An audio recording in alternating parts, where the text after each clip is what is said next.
Good morning बच्चों। हम discuss कर रहे थे chapter number 10 halo alkane and hello arene.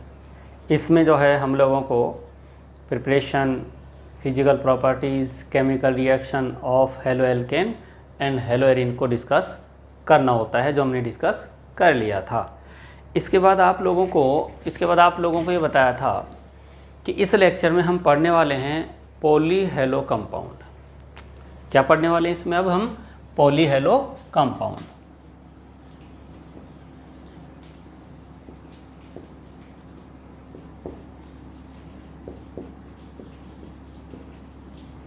Poly hello यौगिक, ठीक है।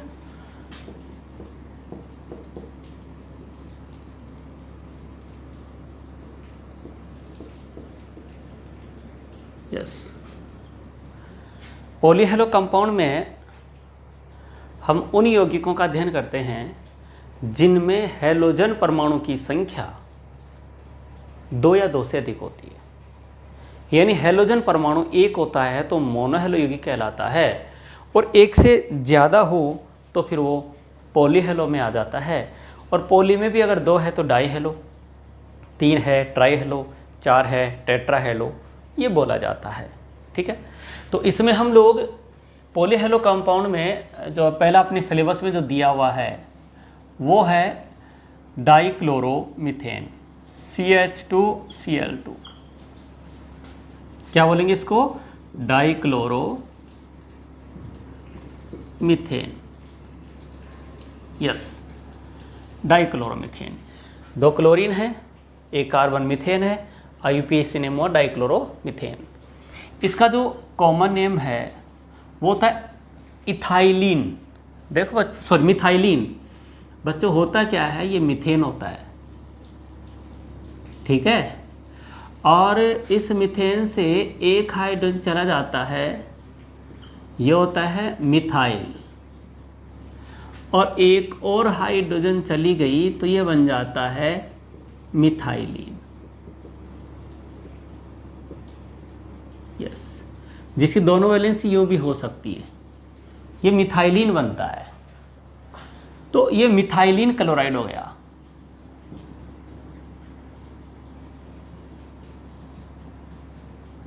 यस, एग्जाम में, बोर्ड में यहाँ से कोई क्वेश्चन नहीं बन रहा है, नीट में कोई क्वेश्चन नहीं बन रहा है, बस अपनी बुक में दे रखा है। तो बच्चे कहते हैं सर ये तो हमको पढ़ा है ही नहीं, इसलिए बताया जा रहा है, ठीक है। अपने जो है इस डाइक्लोरोमीथेन के NCERT में उपयोग दे रखे हैं। क्या दे रखे हैं? उपयोग। अब कोई चीज़ है ये और उसका उपयोग है, तो उपयोग तो समझने वाली बातें हैं, मतलब याद रखने वाली बातें हैं, याद रख लो। जैसे हल्का सा मैं बता दूं कि ये जो डाइक्लोरोमीथेन है ये कलर पेंट करते हैं, वार्निश वगैरह करते हैं मोटर्स में, उनमें विलाय के रूप में प्रयुक्त होता है, ठीक है। तो एक यूज़ ये हो गया कि ये इसमें होता है। इसके साइड इफेक्ट भी होते हैं। ये तंत्रिका तंत्र को प्रभावित करता है।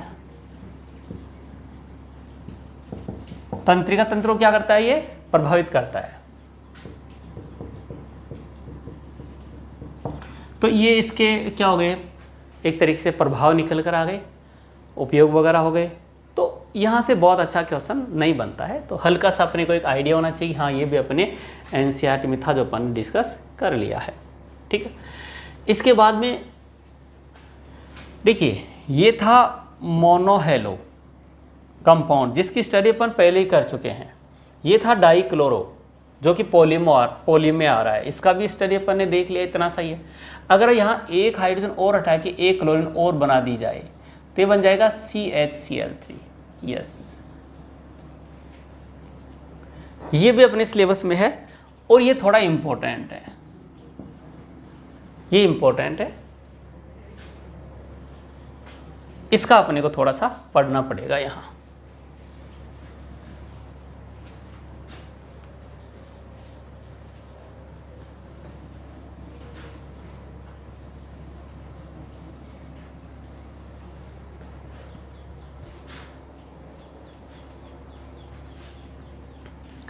देखो बच्चों, इसका नाम है क्लोरोफॉर्म।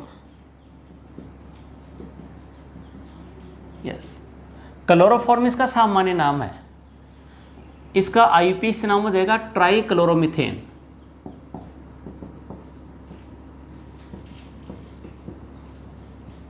यस, ये एक इम्पोर्टेंट यौगिक है यहाँ, इसके बारे में एग्जाम में बहुत बार क्वेश्चन आ जाता है और बोर्ड में भी आता है। यहाँ इस चैप्टर में अपने पास यहाँ क्लोरोफॉर्म का प्रिपरेशन वगैरह ये सब नहीं है, इसका उपयोग दे रखा है। और उपयोग में ये कहा गया है कि क्लोरोफॉर्म का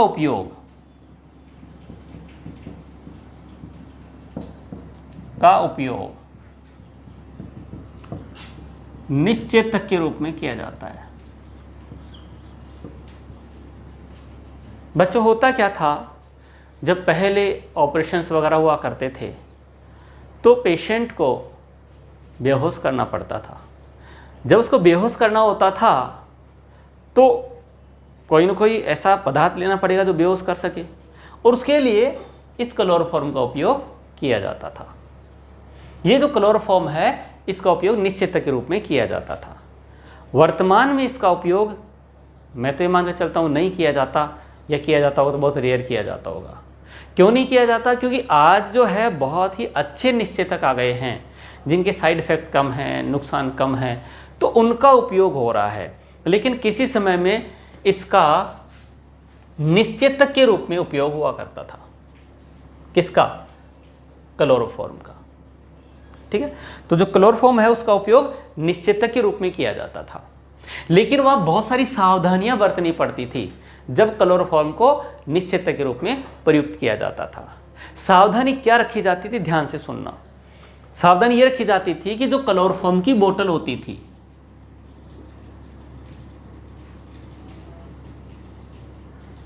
उसमें पहली बात जो बोतल थी वो रंगीन हुआ करती थी, रंगीन हुआ करती थी, जिससे उस पर प्रकाश का प्रभाव, लाइट का प्रभाव नहीं निकल कर आए। दूसरा, यहां क्लोरोफॉर्म की बोतल को एयर टाइट रखा जाता था। तीसरी बात, इसको सामान्यतः कंप्लीट भर के ही रखा जाता था। ऐसा क्यों किया जाता था यह अपने को एग्जाम में पूछ लेता है। तो क्यों रखा जाता था समझाता हूं। जो मेरे पास क्लोरोफॉर्म है,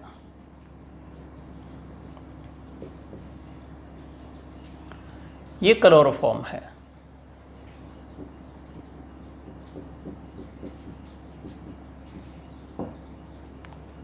ये क्लोरोफॉर्म वायु के साथ, वायु में जो ऑक्सीजन है उसके साथ और प्रकाश की उपस्थिति में, सनलाइट, इसकी उपस्थिति में देखो एक ऑक्सीजन परमाणु इसके साथ रिएक्शन करता है तो कैसे प्रोडक्ट बनता है? HO कार्बन Cl और ये Cl। ये जो कंपाउंड है वो अस्थायी है, ये अस्थायी कंपाउंड है। तो मैं कहता हूं कि क्लोरोफॉर्म प्रकाश की उपस्थिति में वायु के साथ अभिक्रिया करके एक अस्थायी यौगिक बनाती है। ये अस्थायी यौगिक स्थायी में बदलता है। कैसे? ये इलेक्ट्रॉन आते हैं यहाँ, ये जाता है यहाँ, यहाँ से देखो -HCl हट गया, -HCl हट गया तो ये बन गया C double bond O Cl और ये Cl। इसका सामान्य नाम है फोस्जीन, और फोस्जीन जो होता है वो विषैला होता है। आई ना मजे वाली बात? अगर आपने क्लोरोफॉर्म की बोतल को प्रकाश की में रख दिया, वायु वहाँ मिल गई, क्लोरोफॉर्म की बोतल है उसको प्रकाश की उपस्थिति में वायु के संपर्क में रख दिया, तो वहाँ पर क्या मिलेगा आपको? विषैला फोस्जीन। जो कहाँ रहेगा? वो इस बोतल में रहेगा। बात समझ में आ गई? तो कुल मिला के बात यह है कि जो मेरे पास क्लोरोफॉर्म की बोतल है उसको कैसे रखा जाए, क्या रखा जाए ताकि फोजीन ना बने। तो एक तो रंगीन बोतल में रखा जाए जिससे प्रकाश का प्रभाव कम निकले, एक वायु की अनुपस्थिति होनी चाहिए, एक एयर टाइट करके रखना चाहिए, वायु नहीं आ सके। यस सर, आप तो ये बता दो एग्जाम में क्वेश्चन क्या आता है। देखिए बोर्ड में क्वेश्चन आता है क्लोरोफॉर्म की बोतल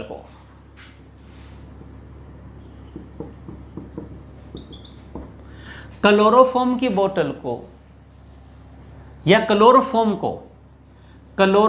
को रंगीन बोतल में पूर्ण रूप से भरकर अंधेरे में रखा जाता है, क्यों? क्वेश्चन है, मैं लिख नहीं रहा हूं, लिखा हुआ आपके पास है, आप सुन लीजिए। क्लोरोफॉर्म को रंगीन बोतल में पूर्ण रूप से भरकर अंधेरे में क्यों रखा जाता है? तो आप कहेंगे क्योंकि, सुन लीजिए, मैं लिखूंगा नहीं, यहाँ सुना रहा हूं, ध्यान से सुन लीजिए, आपके पास लिखा हुआ है, क्योंकि क्लोरोफॉर्म प्रकाश की उपस्थिति में वायु के साथ अभिक्रिया करके विषैली फोजीन का निर्माण करता है। समझ में आई बात? इसलिए उसको रंगीन बोतल में पूर्ण रूप से भरकर अंधेरे में रखा जाता है। क्लियर हो गया? ये क्वेश्चन आता है बोर्ड में। फिर सुन लीजिए क्वेश्चन क्या है। क्लोरोफॉर्म की बोतल को या क्लोरोफॉर्म को रंगीन बोतल में पूर्ण रूप से भरकर प्रकाश की अनुपस्थिति में रखा जाता है या अंधेरे में रखा जाता है, क्यों? तो हम कह देते हैं क्योंकि क्लोरोफॉर्म प्रकाश की उपस्थिति में वायु के साथ अभिक्रिया करके पहले एक अस्थायी यौगिक का निर्माण करता है जो अंततः विषैली गैस फोजीन में परिवर्तित हो जाता है। अब होगा क्या आपको पता नहीं, और आपने क्या किया, आपने क्लोरोफॉर्म का उपयोग किया पेशेंट को बेहोश करने के लिए, ठीक है, और आपको पता नहीं कि वहाँ पर क्या थी, फोजीन थी। तो वो आप तो उसको बेहोश करना चाहते थे, और हुआ क्या, वो हमेशा के लिए भगवान के पास चला गया। क्यों? क्योंकि आपने क्लोरोफॉर्म का नहीं सूंघा कि उसको क्या सूंघा दिया, विषैली फोजीन, और फोजीन से वो पहुंच गया साहब। तो इसलिए यहाँ पर अपने को ध्यान रखना ऐसा। अब मान लो आपने क्या किया, आपको पता ही नहीं फोजीन बन गई, तो इसका परीक्षण भी कर सकते हैं। परीक्षण कैसे करते हैं? परीक्षण ऐसे करते हैं कि वहाँ उसमें थोड़ा सैंपल लेके उसमें AgNO3 मिलाते हैं, और AgNO3 क्या करता है, उस HCl की जो Cl है उसके साथ रिएक्शन करके AgCl का श्वेत अवक्षेप देता है। तो आप परीक्षण भी कर सकते हैं कि वहाँ फोजीन है कि नहीं है। अगर फोजीन बनी है तो HCl भी बना है, और HCl बनाया है तो देखो इसमें से एक परख नली में 10-5 बूंद ले लिए क्लोरोफॉर्म के, उसमें क्या मिला दिया, AgNO3 मिलाया तो AgCl का श्वेत अवक्षेप आ गया। श्वेत अवक्षेप का आना इस बात को बताता है कि इसमें फोजीन थी, क्योंकि फोजीन है तो HCl भी है, और HCl AgNO3 के साथ रिएक्शन करके AgCl का श्वेत अवक्षेप देता है। तो ये परीक्षण भी हो गया। अब इससे बचा कैसे जाए, ठीक है, इससे बचा कैसे जाए कि साहब फोजीन बन भी जाए और अपने को नुकसान भी नहीं हो। तो क्या करते हैं, इस क्लोरोफॉर्म की बोतल में कुछ मात्रा लगभग 1% एथिल अल्कोहल की मिला दी जाती है। एथिल अल्कोहल की मिला दी जाती है। अब वो एथिल अल्कोहल क्या करता है, देखो आप,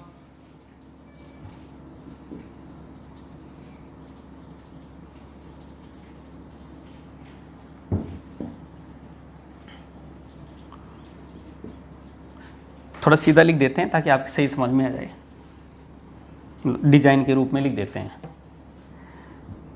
CH3CH2OH ethyl alcohol, CH3CH2OH ethyl alcohol, ये फोजीन है, और फोजीन क्या है, विषैली है।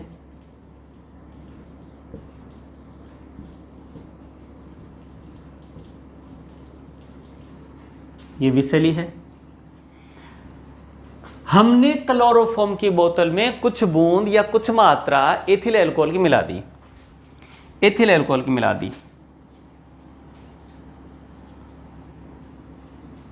मिला दी। अब ये क्या बन गया? ये बन गया C2H5O, C double bond O, C2H5O, ये बन गया। साथ में 2 HCl निकल गए। अगर इसको देखा जाए तो अपन क्या लिख सकते हैं? इसको लिख सकते हैं C2H5 2 टाइम्स और ये CO3, ये CO3 है, ये C2H5। इसका नाम है डाइएथिल कार्बोनेट।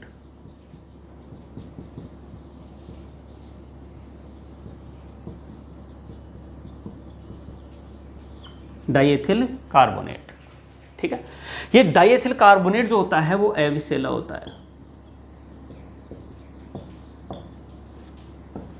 एविसेला होता है। डाइएथिल कार्बोनेट क्या होता है? एविसेला होता है। बात समझ में आ गई होगी।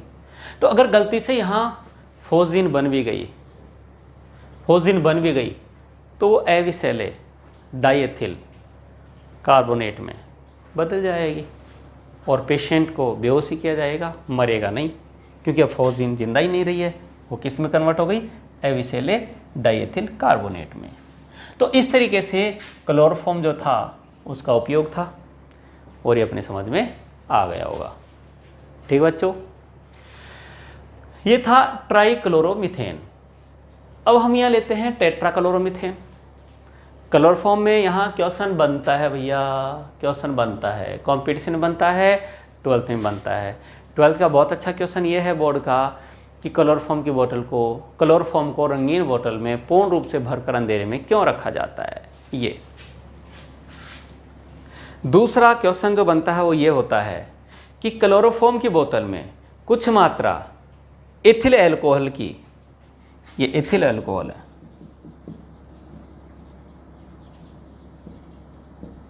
एथिल अल्कोहल की क्यों मिलाते हैं? तो इसलिए मिलाते हैं क्योंकि क्लोरोफॉर्म में यदि फोजीन बन जाता है तो वह एथिल अल्कोहल के साथ अभिक्रिया करके एविसेले डाइएथिल कार्बोनेट में परिवर्तित हो जाता है। ठीक है, यस। अब लेते हैं इसके बाद CCl4।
CCl4, ठीक है।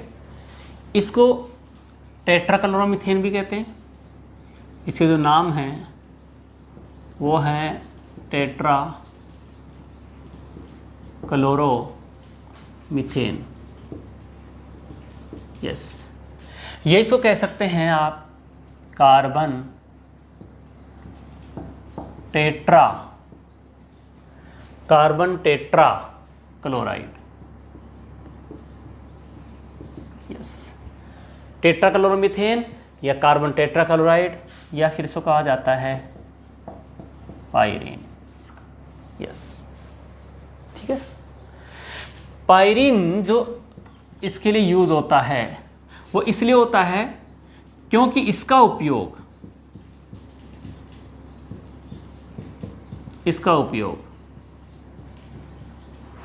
अग्निशामक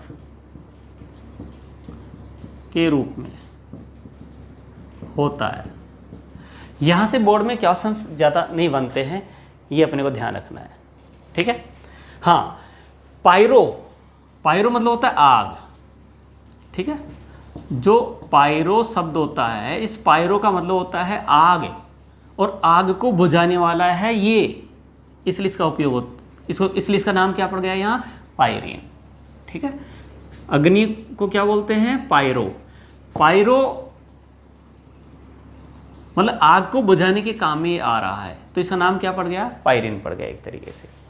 तो जो पायरीन है, ठीक है, वो अग्निशामक के रूप में प्रयुक्त हो रहा है, इसलिए आ रहा है, ठीक है।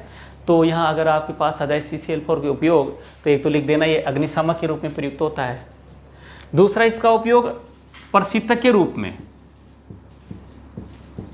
यानी चीज़ों को ठंडा करने के रूप में भी काम में लिया जाता है, फ्रीजिंग के काम में भी लिया जाता है। इसका उपयोग प्रशीतक के रूप में भी होता है। इसका उपयोग विलायक के रूप में भी होता है। ये ऑर्गेनिक केमिस्ट्री में विलायक के रूप में भी काम में होता है, विलायक के रूप में। तो यहाँ पर इसके नाम आ गए और ये उपयोग आ गए, क्या, अग्निशामक के रूप में, प्रशीतक के रूप में, विलायक के रूप में। एग्जाम में आ गया पायरीन का सूत्र लिखिए, तो आप तो ये लिख देना पायरीन का सूत्र। बोलो जी, कोई तकलीफ है? तो इस तरीके से अपने को CCl4 का नॉलेज मिल गया है। ये भी एक तरीके से क्या है भाई, पॉलीहेलो यौगिक, पॉलीहेलो कंपाउंड, क्योंकि इसमें हेलोजन परमाणु 4 बार आ रहा है, यानी एक से ज़्यादा बार आ रहा है, तो इसको पॉली बोल दिया। बोलो जी, क्लियर है? यस। अब आगे चलते हैं। एक अपने पास आ जाता है CHI3, इसका कॉमन नेम होता है आयोडोफोम, ठीक है। क्या होता है? आयोडोफोम। और वैसे मैं क्या कह सकता हूं इसको, ट्राई आयोडोमिथेन। नोमेनक्लेचर में आप वैसे भी मास्टर हो, कोई दिक्कत नहीं है, सिखा दिया आपको। कॉमन नेम इसका आयोडोफोम है, ठीक है। ये जो है आयोडोफोम का उपयोग प्रतिरोधी के रूप में होता है, एंटीसेप्टिक। कई बार आप सोचे होंगे पहली बार, यार ये प्रतिरोधी क्या आ गया। जब आप एक ऐड देखेंगे ना विको टर्मरिक का, क्या, Vicco turmeric cream antiseptic cream, तो एंटीसेप्टिक मतलब होता है कि अपने सजीव ऊतकों पर, कोशिकाओं पर सूक्ष्म जीवों की वृद्धि को रोकने वाला। जो एंटीसेप्टिक होता है, एंटीसेप्टिक होता है जैसे मान लीजिए अपने यहाँ छिल गए, कट गए, और वहाँ पर बैक्टीरिया, सूक्ष्म जीव जैसे भी होंगे, वो क्या करेंगे, वहाँ उसको गला देंगे, सड़ा देंगे। समझ गए मेरी बात को? घाव बन जाएगा। तो होगा क्या, अपन वहाँ एक क्रीम लगाते हैं, वो क्रीम एंटीसेप्टिक क्रीम होती है। तो क्या करती है, वो सूक्ष्म जीवों की वृद्धि को रोकती है। समझ में आ रहा है? तो एंटीसेप्टिक जो होता है वो सूक्ष्म जीवों की वृद्धि को रोकने वाला होता है सजीव ऊतकों पर, ठीक है। तो वो एंटीसेप्टिक जो है, वो हिंदी वर्ड इसलिए होता है प्रतिरोधी। तो आयोडोफोम जो होता है वो प्रतिरोधी के रूप में भी प्रयुक्त होता है, एज एंटीसेप्टिक यूज होता है। ये अपने को पता होना चाहिए, ठीक है कि नहीं? तो यहाँ से ये था अपने पास प्रतिरोधी। इसके बाद में अपन लेंगे DDT, ठीक है। तो ले लेते हैं DDT।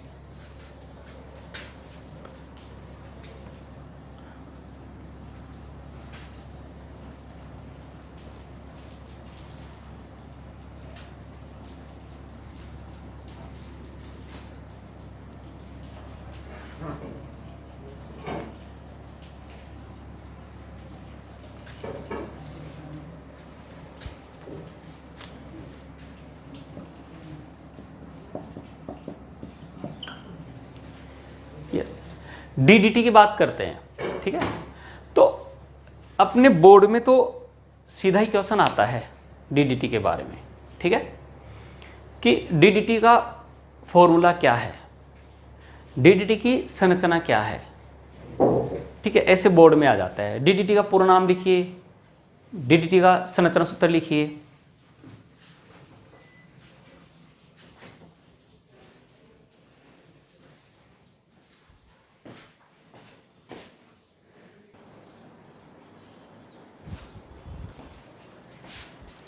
ये थोड़ी सी लाइट की प्रॉब्लम हो गई थी, हम वापस से कंटिन्यू कर रहे हैं।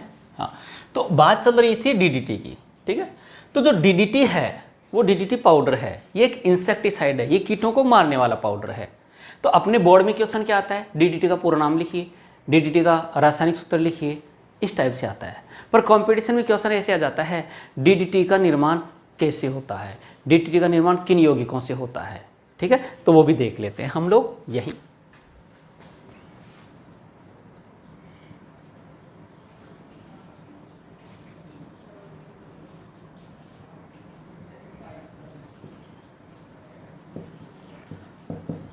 बच्चों ये जो है ये यौगिक होता है क्लोरेल।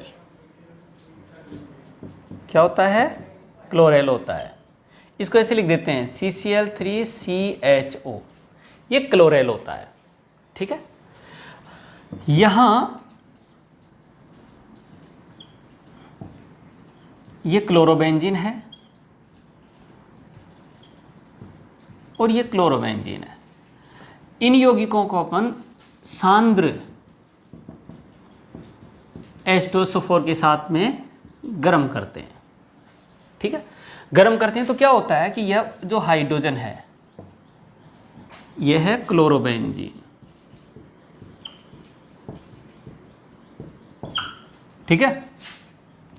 और यहां से चला गया कौन, H2 के जाने से बन गया क्लोरीन कार्बन, क्लोरीन क्लोरीन, फिर यहाँ पर CH, इसकी 2 वैलेंसी फ्री हो गई, एक कनेक्ट होगी इससे, दूसरी होगी इससे।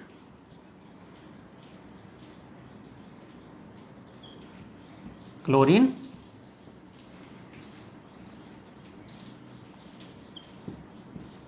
यस, इस कंपाउंड को ही आप DDT कहते हैं। इसको DDT क्यों कहते हैं, क्योंकि देखिए ये मेरे पास ऑर्थो है, ये मेटा है और ये पैरा है। तो दूसरी में जब नंबरिंग करूंगा तो ortho dash meta dash para dash कहूंगा, ortho dash meta dash para dash ऐसे कहूंगा। तो इस कंपाउंड का जो नाम है वो क्या है, पैरा डैश, और वहां पर क्या है, डाई क्लोरो,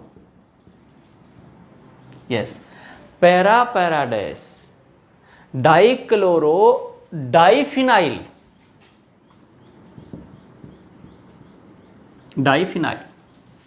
ये हो गया। फिर 3 क्लोरीन है, ट्राई क्लोरो,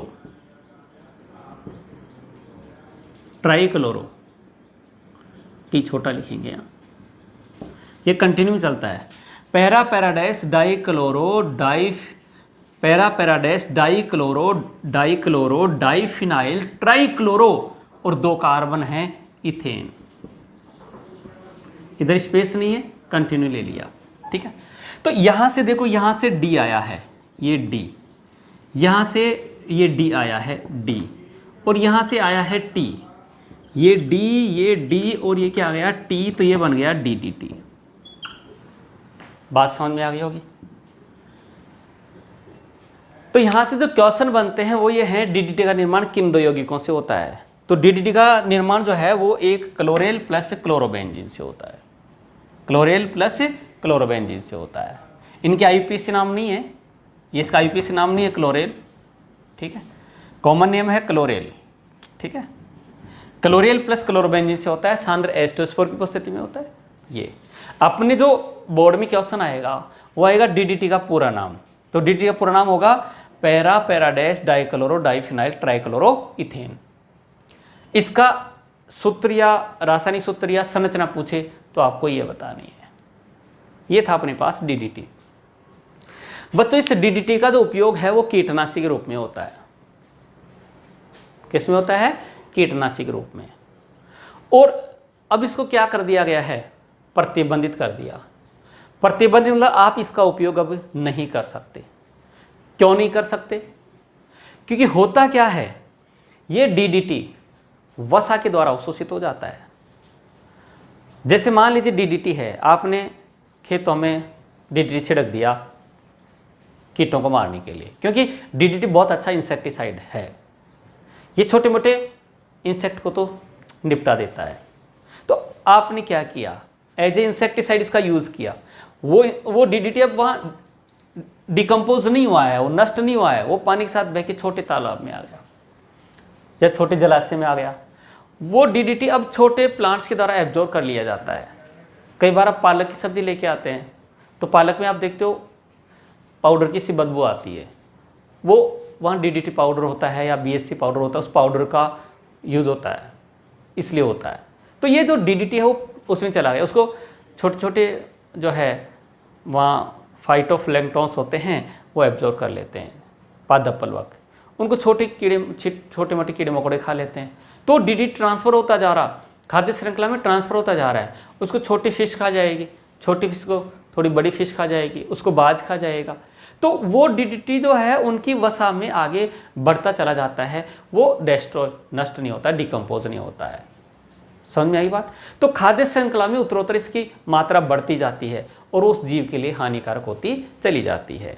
तो कुल मिला के ये कह सकते हैं कि डीडीटी को जो बैन किया गया है, जो प्रतिबंधित किया गया है, वो बहुत सही डिसीजन है। क्यों सुना जाता है डीडीटी को प्रतिबंधित क्यों किया? क्योंकि खाद्य श्रृंखला में उत्तरोत्तर इसकी मात्रा बढ़ती जाती है, और वो इसलिए बढ़ती जाती है क्योंकि डीडीटी वसा के द्वारा अवशोषित हो जाता है। तो इस तरीके से ये डीडीटी की कहानी अपने पास कंप्लीट होती है। इसमें भी देखिए हेलोजन परमाणु एक से ज़्यादा बाहर आ रहे हैं, तो इसको पॉलीहेलो में कंप्लीट किया था। अब इस चैप्टर का अपने पास लास्ट पॉइंट आता है और वो आता है फ्रीऑन। ठीक है, तो अब अपन लेते हैं क्या? फ्रीऑन लेते हैं पॉलीहेलो कंपाउंड्स में।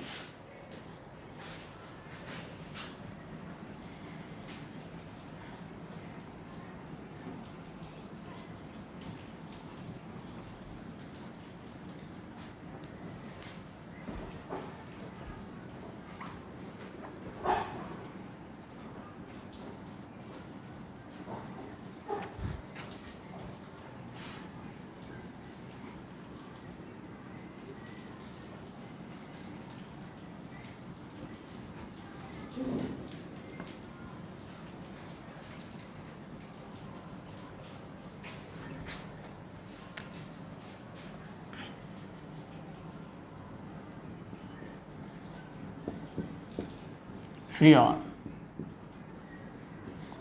यस। जो फ्रीऑन होते हैं ना, वो हाइड्रोकार्बन के क्लोरोफ्लोरो उत्पन्न होते हैं, जिसमें मेनली मीथेन और इथेन के क्लोरोफ्लोरो उत्पन्न होते हैं। मतलब होता क्या है, जैसे मेरे पास मीथेन है तो इसमें हाइड्रोजन हट जाती है और इसकी जगह फ्लोरीन आ जाती हैं, क्लोरीन आ जाती हैं, तो ये फ्रीऑन है। ठीक है, मेरे पास है H6 एथेन है, या C2F3Cl3, इस टाइप से जो बना है वो फ्रीऑन होता है। तो मेथेन एथेन के क्लोरोफ्लोरो उत्पन्न ही क्या कहलाते हैं? फ्रीऑन कहलाते हैं। फ्रीऑन क्या है समझ में आ गया होगा? मेथेन तथा एथेन के क्लोरोफ्लोरो उत्पन्न ही फ्रीऑन कहलाते हैं। बात समझ में आ गई? यस। इसके बाद यहाँ इन फ्रीऑन का नोमेनक्लेचर अपने एनसीईआरटी में दे रखा है। इनका प्रिपरेशन वगैरह ये सब यहाँ नहीं दे रखा है। ठीक है, अपनी जो एनसीईआरटी में अपन उसी को डिस्कस करेंगे। समझ रहे हो? एनसीईआरटी की लाइन टू लाइन क्लियर होनी चाहिए। तो यहाँ फ्रीऑन का नोमेनक्लेचर अपने सिलेबस में है, तो अपन ले लेते हैं फ्रीऑन, नोमेनक्लेचर ऑफ फ्रीऑन।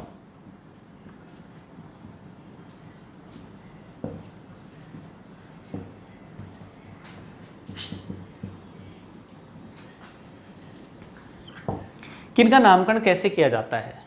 देखिए, जब भी किसी फ्रीऑन का नोमेनक्लेचर करते हैं, जैसे इसका नोमेनक्लेचर करना है या इसका नोमेनक्लेचर करना है, तो सबसे पहले क्या लिखा जाता है? फ्रीऑन लिखा जाता है, फ्रीऑन। और उसके आगे मैं C-H-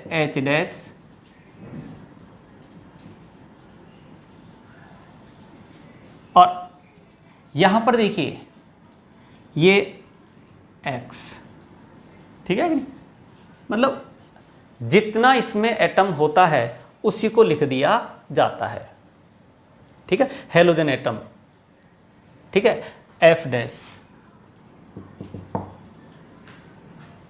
CHF, ठीक है, फ्लोरीन का एटम।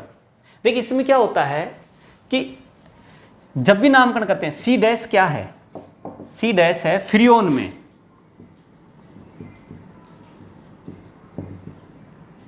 फ्रियोन में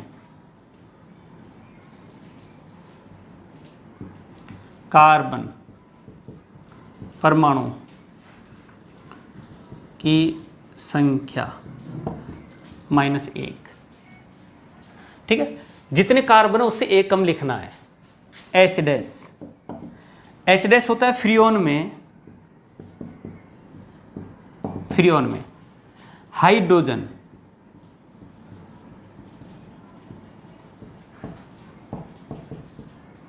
परमाणु की संख्या और उसमें +1 करके लिखो।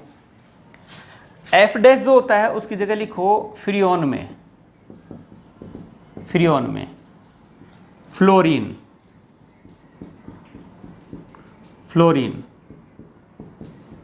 परमाणु की संख्या। एक्चुअल वही लिखनी है, इसमें प्लस माइनस नहीं करना है। बात समझ में आ गई? अब देखो, मेरे को इसका नाम लिखना है, तो इसमें देखो इसमें आप सबसे पहले क्या लिखेंगे? फ्रियोन। इस कंपाउंड का जब नाम लिखेंगे तो सबसे पहले क्या लिखना पड़ेगा आपको? फ्रियोन। उसके आगे सी डैश का मतलब फ्रियोन में कार्बन परमाणु की संख्या में से एक कम। अब कार्बन परमाणु की संख्या कितनी है? 1 है। 1 में से एक कम मतलब 0, आपको नहीं लिखना है। क्लियर? यस।